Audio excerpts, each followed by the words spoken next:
दोस्तों, आज की इस एक्सप्लेनर चर्चा में हम एक बहुत ही इंटरेस्टिंग कॉन्सेप्ट में डाइव करने वाले हैं। हम समझेंगे कि किसी भी सक्सेसफुल ऑर्गेनाइजेशन में बड़े लक्ष्यों को हासिल करने के लिए रिसोर्सेज को आखिर ऑर्गेनाइज कैसे किया जाता है। एक मजबूत घर की कल्पना कीजिए। जिस तरह एक घर में सॉलिड फाउंडेशन, सपोर्ट बीम्स और एक छत होती है, बिल्कुल उसी तरह एक कंपनी भी अलग अलग मैनेजमेंट लेवल से बनती है। तो चलिए देखते हैं कि ये स्ट्रैटेजी से एग्जीक्यूशन तक का पाइपलाइन असल में काम कैसे करता है। आज का हमारा रोड मैप बिल्कुल स्पष्ट है। हम इस मैनेजमेंट पिरामिड को स्टेप बाय स्टेप समझेंगे। पहले टॉप लेवल मैनेजमेंट, फिर मिडिल लेवल मैनेजमेंट, उसके बाद लोअर लेवल मैनेजमेंट और आखिर में हम उन एसेंशियल मैनेजरियल स्किल्स पर बात करेंगे जो इन सभी लेवल्स को आपस में जोड़ती हैं। तो सबसे पहले बात करते हैं द मैनेजमेंट पिरामिड की।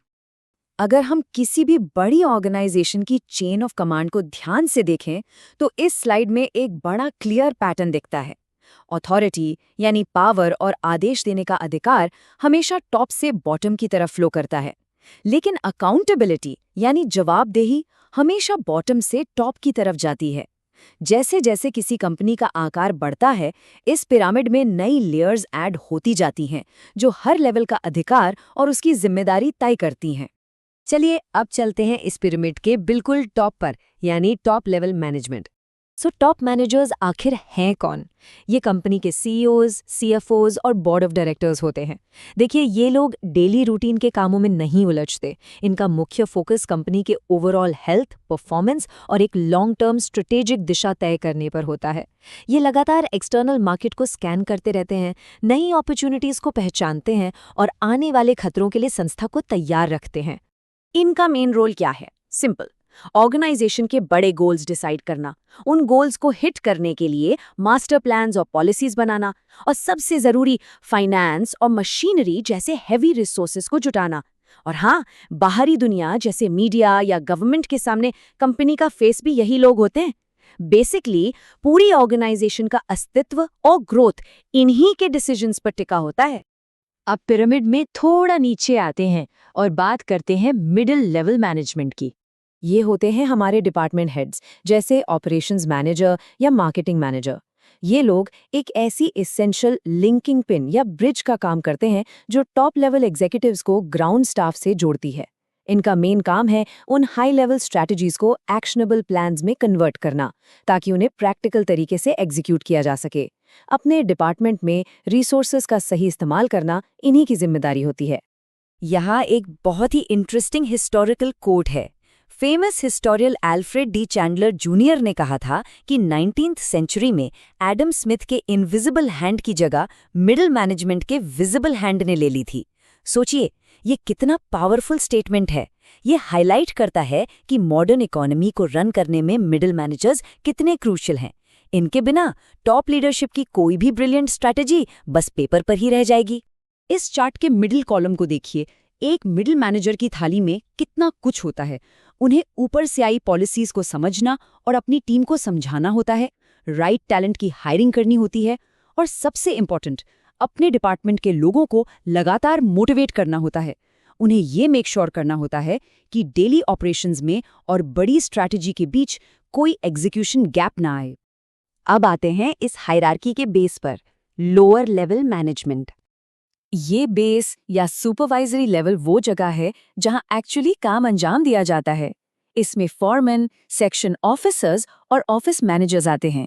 ये फर्स्ट लाइन लीडर्स होते हैं जो सीधे तौर पर ग्राउंड वर्कफोर्स को डायरेक्ट करते हैं। एक मजेदार बात बताऊं, ज्यादातर सक्सेसफुल लोग अपने मैनेजमेंट करियर की शुरुआत इसी लेवल से करते हैं, क्योंकि यहीं पर उन्हें सबसे पहला और सबसे रियल प्रैक्टिकल एक्सपीरियंस मिलता है। यहाँ फोकस पूरी तरह से हाईली ऑपरेशनल होता है।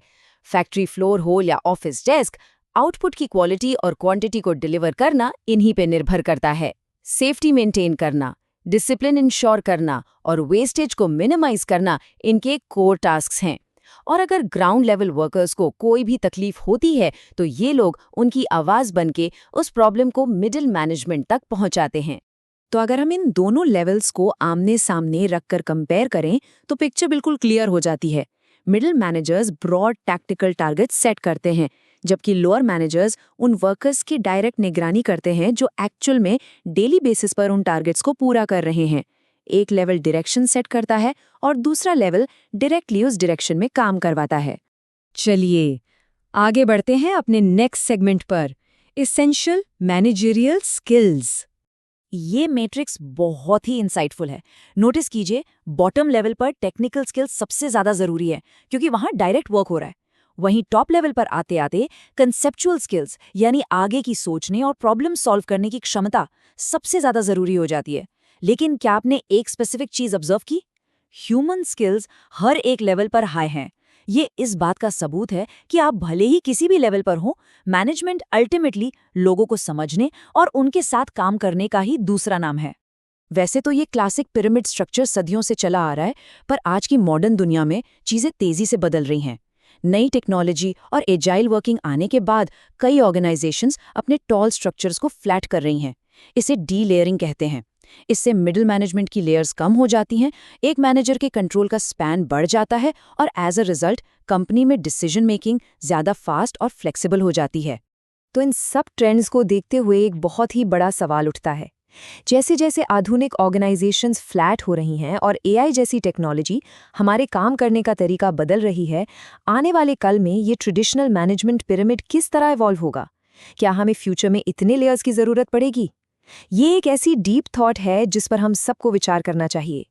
इस एक्सप्लेनर के जरिए मैनेजमेंट के इस स्ट्रक्चर को हमारे साथ समझने के लिए बहुत बहुत धन्यवाद।